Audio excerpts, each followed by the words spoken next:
ब्रह्ममुरारिसुरार्चितलिङ्गं निर्मलभासितशोभितलिङ्गम् जन्मजदुःखविनाशकलिङ्गं तत्प्रणमामि सदा शिवलिङ्गम् देवमुनिप्रवरार्चितलिङ्गं कामदहन करुणाकरलिङ्गम् रावणदर्पविनाशकलिङ्गं तत्प्रणमामि सदा शिवलिङ्गम्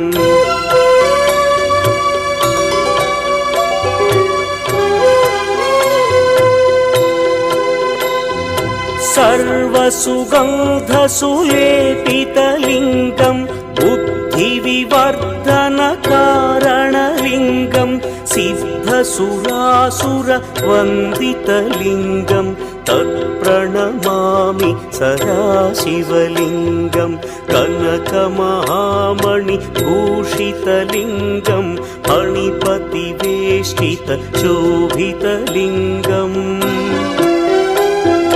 दक्षसुयज्ञविनाशनलिङ्गं तत्प्रणमामि सदा शिवलिङ्गम् कुङ्कुमचन्दनलेपितलिङ्गं पङ्कजहार सुशोभितलिङ्गम्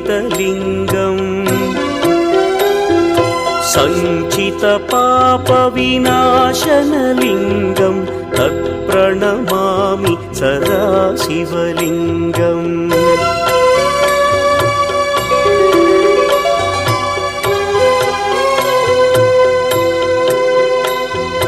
देवगणार्चितसेवितलिङ्गं भावैर्भक्तिभिरेव च लिङ्गं दिनकरकोटिप्रभाकरलिङ्गं तत्प्रणमामि सदा शिवलिङ्गम् अष्टदलोपरिवेष्टितलिङ्गं सर्वसमुद्भवकारणलिङ्गम्